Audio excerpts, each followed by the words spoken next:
So I'm going to show you how to install this Granberg Alaskan Mill onto your chainsaw. The kit comes with everything you need, with a Allen key and multiple sized wrenches. These are very flimsy though.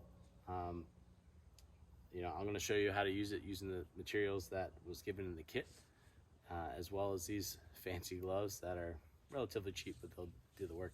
So one of the first things you need to do is make sure that the bar clamps that hold this in place are loose enough to slide your bar in, and I decided to just take them off.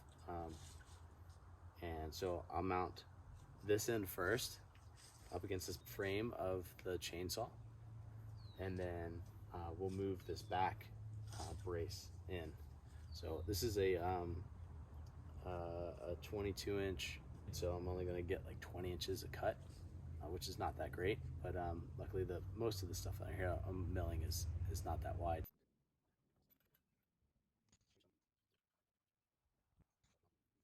I know it's secure, it's not tight. It's a good time to move this down. So I loosened these two, which are Allen keys, and then these two lock nuts. And it's kind of like a wiggling game to figure out what needs to move.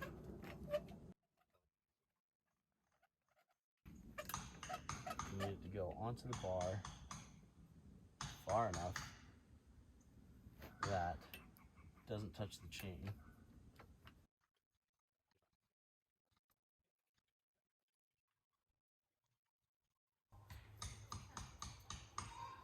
All right.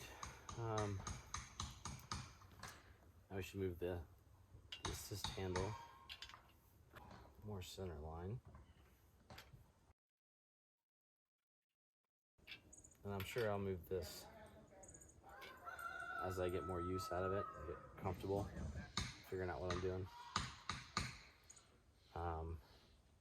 Right, the next step is setting this up on top of the log and adjusting the height for the first cut. When I cut these, I wasn't thinking about making a long board. I was thinking about moving it. So I got these all small, and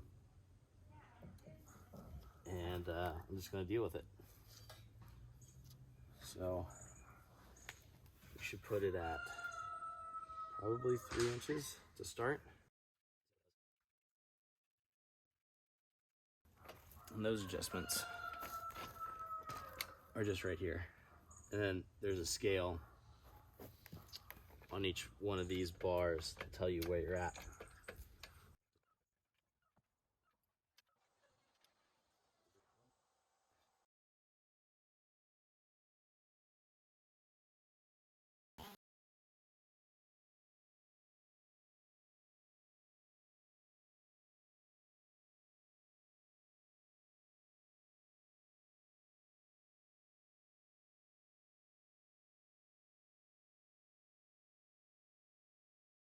So I want to point out that the milling went pretty well.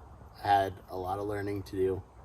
And I'm sure you'll hear this elsewhere, but the very first thing you need to do is make sure the first cut is straight.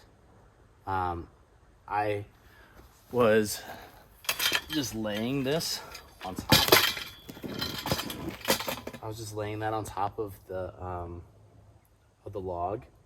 I figured this would be fine, and I just keep cutting. But what happened was I started with weight over here, so that end tipped up. And then when I get over here, this has all the weight, and this back one tips up. So I have a couple of slabs that are bowed because of that. Like you can see here, just how bad it is. You know, there's like 1.5 inches over there.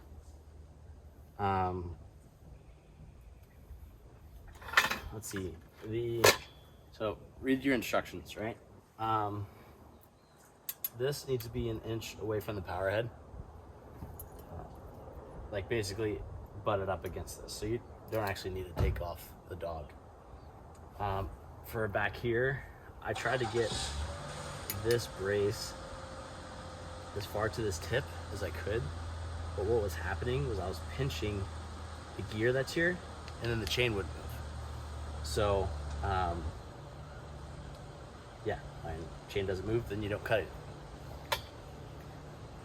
Beyond that, this part, the Granberg Alaskan Mill, is great. Did everything that it needed to do. Once I had it all dialed in, it did everything perfect. This is, I'll put a link to this. It's okay, but it needs locking nuts. It needs nylock nuts, because the vibration of the chainsaw pulled these out all the time. And as you can see, I lost a nut here, which is garbage. So I think I bought this because Granberg didn't have one. And if they don't have one, I think they need to make one, because this is upsetting. Appreciate you watching. I hope that you can take these mistakes that I made. Oh yeah, these things, garbage. Throw them out.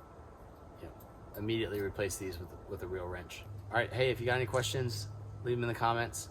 Like I said, highly recommend the Granberg Alaskan Mill though. That was perfect. The chainsaw, the Stihl, was great. Honestly, I thought it was underpowered, but now seeing that I was cutting on a curve, it definitely explains why it was struggling a little bit. There was times when I was cutting a flat surface, it would just, it moved right through it. So Stihl, great chainsaw. Granberg, awesome product. Like and subscribe. Thanks.